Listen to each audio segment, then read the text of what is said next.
Thanks for joining us on In Business. I'm Richard Goncalves. Well, it's an industry that can't do without the media, and the media can't do without it. Public relations. Whichever way you look at it, it's an essential tool for businesses, no matter the size. So how can you harness the power of PR effectively? Here to tell us is the founder of Watterson Marketing Communications, Hannah Watterson. Hannah, thank you very much for your time.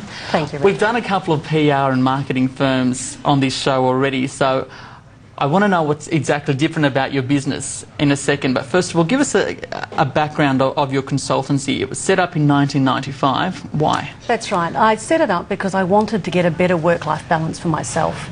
Prior to setting up the consultancy, I worked for another IT specialist. I had two very young children. I was working 10, 12 hours a day, basically every day, plus weekends. I was missing out, and I felt there had to be a better way. So it was a lifestyle choice? Very much so. Okay. Give us a run-through about your background, where you came from. I was originally a journalist, born in New Zealand. I've worked in journalism in New Zealand, in England, in the Bahamas, and then in Australia. I specialised mainly, first of all, in newspapers, but then went into vertical industry type publications. And so when you say vertical industry, what do you mean? So I did travel, accommodation, laboratory, electronics, and my last job was editor of a computer graphics technology magazine. So that role really sparked my interest in technology, and I moved from that into public relations, working for a specialist IT consultancy. Would you say that your journalism background helped you in the world of PR? Oh, and how very does much it? so. Well, I mean, for a start, you learn how to communicate. You learn how to get to the news and how to express that to people. So from that point of view, it's fantastic. But also it's helped as far as my network is concerned. Coming to Australia as an expat, by being a journalist, I very quickly began to meet a lot of people. I mean, I like people, so it's not hard to build a network, but it was great from that point of view. And then when it comes to servicing our clients now, because I know what media want, I know the language they use, I know what they need, we can meet their needs and better service our clients. I want to talk about staffing a bit later, but you raise an interesting point in terms of having a journalism background in PR. If someone was going to come to you asking for a job and they don't have a journalism background, is that necessarily a con? No, we've had people from business colleges, we've had people that have had admin roles previously, as well as journalists. Really, it's more about their attitude, it's about their genuine interest in the clients and in the types of products that we promote.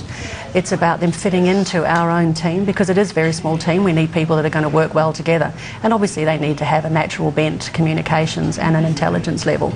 We can train them after that. Okay.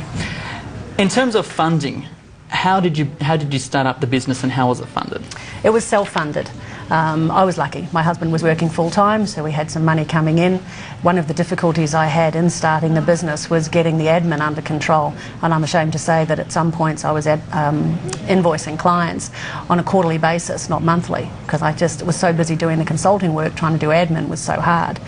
But we were very lucky. We had good clients, they paid well, they were paying on time, and they kept me going. So when you say you're lucky, for those of us that aren't so, I guess, business in tune, why would it have been such a con invoicing on a quarterly basis? Well, it takes 3 months extra for the money to come in for a start, so you can pay your own bills. I mean, that can be difficult. And also for the clients, I mean, to be fair to them, they all have monthly budgets that they need to meet. So suddenly having someone that comes in with a big invoice once every 3 months can be difficult for them to be able to balance that with their own financial systems.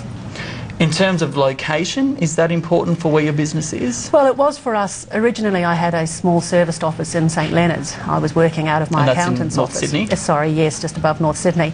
And that was important because it didn't cost me a lot. So I was able to be profitable. I mean, people that move into great big flash offices first off, you know, soon find themselves in trouble. And we would go out to see our clients. We would go out to see the media and see the other groups that we needed to meet with. But having said that, 12 months ago, we moved into North Sydney. And I've been really surprised by the change, the number of people that want to come and see us just because we're in North Sydney. Right. Yeah, it's been amazing. But first off, though, you'd recommend smaller businesses as well in the same kind of area? You've got to look at your costs. Okay. Yeah, you've got to look at your costs. You've got to keep your costs down. If you start spending money on the peripheral stuff, then you're very quickly going to run out of the money for the things you need, such as the talent, such as the equipment. Okay. In terms of gaining clients onto your books, yep. I'm guessing it's a very competitive field, PR. How do you attract the clients? Again, I've been lucky. All of our clients have come to us through word of mouth. I mean, we do a good job. To be honest. We do a very good job, and then our clients are good to us. They will recommend us to other people. Public relations is one of those businesses where it's very personality based. You have to get on with your clients, you have to build trust with them. And so many companies don't like to go out there and talk to strangers. They like to have someone recommend a consultancy that they know has done a good job in the past and so is likely to do a good job for them. You say you do a good job. How do you measure a good job? Achieving objectives. You know, do we get the clients into the type of media that they wish to be into? And it's not just about media. You know, PR is also about your customer communications, your staff communications, investors, business partners. So do we take the information that they're trying to communicate and also get that message across to all these other audiences? Can they actually see a difference in their business? It's absolutely fantastic when a client says, you know, we had that story go out there, or we sent out the letter to someone and we got a call. We've just done hundreds of thousands of dollars worth of business or millions of dollars worth of business. I mean, the satisfaction's immense. I'm always curious to know in terms of where someone started from and their first experience. So I want to know what your first experience was in terms of gaining a client and what you did. My first experience, really, I was working on the Computer Graphics magazine, editing that, and there was a company called Silicon Graphics. I actually wrote a story about them launching in Australia. What I didn't realise at the time, the MD had spoken to me. He actually had told me that story a little bit too soon. He wasn't quite ready for the news to be out there.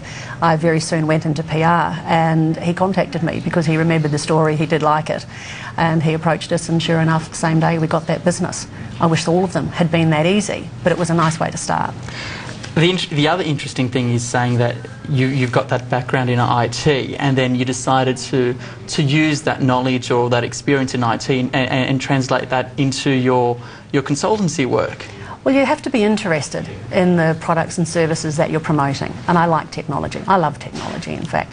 So it made sense to work in the area of technology. Plus, that's where my network was. So I had a network, I had expertise, I had a personal interest, and it made sense, and it worked really well for me. I've been able to expand that into finance as well. It's another area I really enjoy, and we do some work for different finance companies. I'd like to get more into some of the wine, perhaps the olives, the local providors, but, you know, that's a break we're yet to make. Benefits there. Oh, exactly. Can you imagine? So in terms of, you said you work in IT, the finance sector, B2B research. Was it just purely because that's your area of interest, or is there a fair bit of money to be made in these kind of sectors? I don't think there's any more money to be made there than other areas. I mean, I think the absolute consumer market probably has more money really than the B2B area. But B2B is just something you can get your teeth into. Having said that, you know, areas like consumer electronics are just as enthralling and satisfying to work in, because again, you know, you're taking quite complex technical products and you're expressing their benefits in layman's terms to capture the interest and the excitement from an audience that really doesn't care about what's happening behind the screen, behind the box. They just want to know how much they can enjoy it.